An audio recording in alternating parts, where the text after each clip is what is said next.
Hi there, everybody. This is Adam W. Rodriguez, and welcome to The Art of R.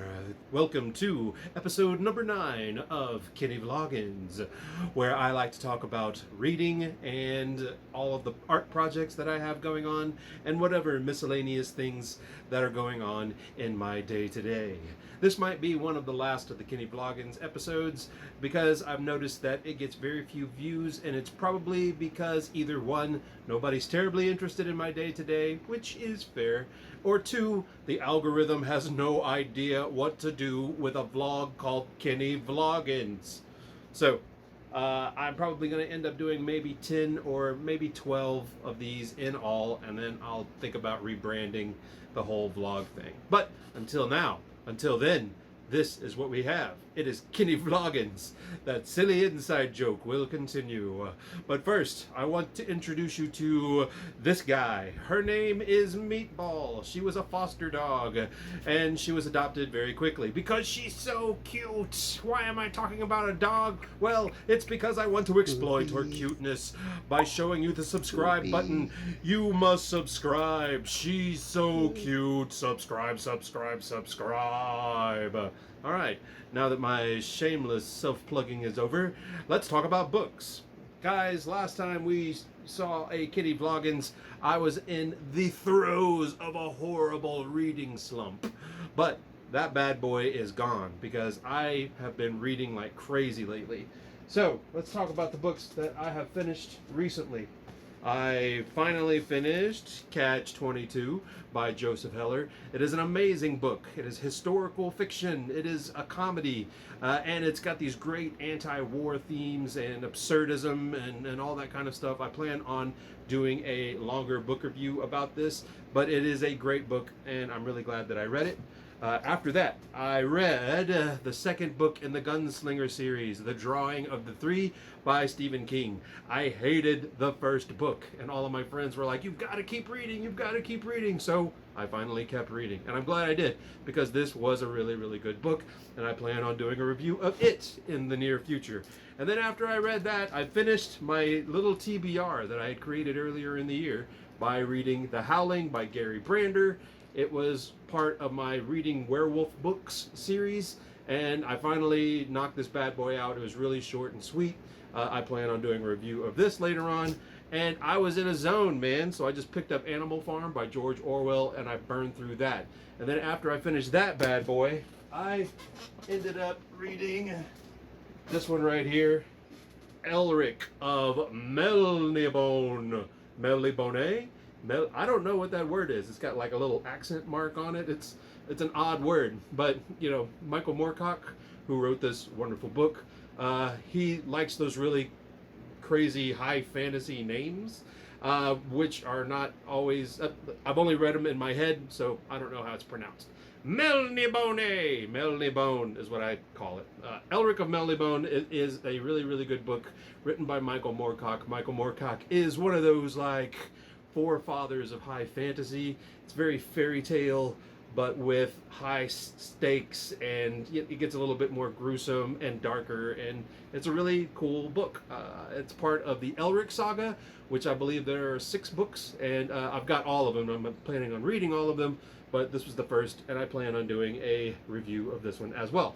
I have read some other Michael Moorcock books. I read the Chronicles of Corum and the Swords trilogy, which is about Corum, who is one of the Eternal Champions, which is part of his greater multiverse. Michael Moorcock is one of those guys who has an early accreditation of being a guy who created like a multiverse of heroes and stuff. Multiverses are so hot these days, you guys. So because I finished that TBR, I decided to create another TBR, not in any particular order, but I do plan on reading. This is my oncoming TBR. Drum roll, please. All right, maybe not. Here we go. Anthony Burgess's A Clockwork Orange. I'm planning on reading that. I'm going to get into my Russian game, because my Russian game is absolutely awful. I'm going to start with some notes from the Underground and other short stories by Fyodor Dostoevsky.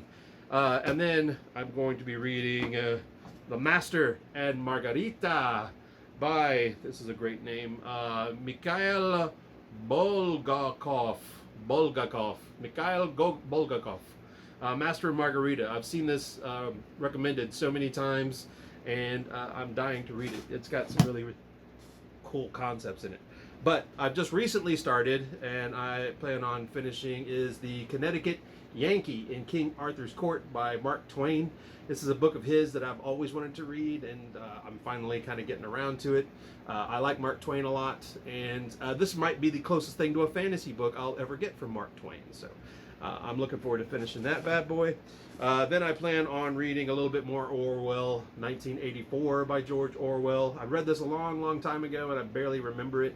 So I'm going to do that as part of my new TBR. And then finally, I'm going to read Tender is the Flesh by Augustina Batsterica. And it looks like a really cool book. I've heard a lot of really great things about this as well. It might be my first jaunt into what people call extreme horror, because I don't think I've properly read any of that yet. So I'm really looking forward to it. And that is all the books, my TBR that I finished and the TBR ongoing. So, cool. Let's talk about projects. Let's talk about projects. Yeah. Okay, so projects that I've been doing. I just finished doing a play, which is probably one of the reasons why I was having a reading slump. And that play was called The Art of Martyrdom. It was written by a local playwright here in Austin named Rita Anderson. I've seen several of her plays, and I've always wanted to do one.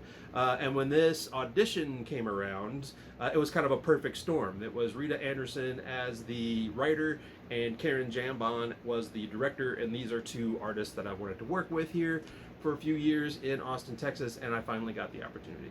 It was lovely. It's a cool play. It is a historical comedy, and the history is about a character named Rosvitha, who is a true person. And Rosvitha is credited as the first published playwright, female playwright, right? She was a canoness in the 10th century, and she was in this abbey. She was a historian, she was a poet, and she was a playwright. And it was really cool. She's kind of like a blip in theater writing history or playwriting history, and Rita Anderson just turned it into a larger play, and it was great. Rita Anderson usually writes plays for women. That's like part of her mission statement, is to have plays with more female characters. So it's great when I get to be in one, because there's usually like one dude in the shows, or at least in the shows I've watched, there are definitely fewer male roles than female roles, which is super awesome. And it only makes, when you get one of the male roles, all the more awesome, because you're like, yes, there was only one and I got it. And it was a really fun play. We got to do some radio spots. We went on KUT here in Austin, where it was me and Rita Anderson, the playwright, and Bernadette Nason, who was one of the main characters, and then of course Karen Jambon, the director, and myself. And then me and Bernadette did some scene work, and Karen and Rita talked about the play and how important it was and stuff like that. It was a lot of fun, and it played around in Austin. I'll leave a link to the interview down below. I have got a bunch of art commissions on my desk now.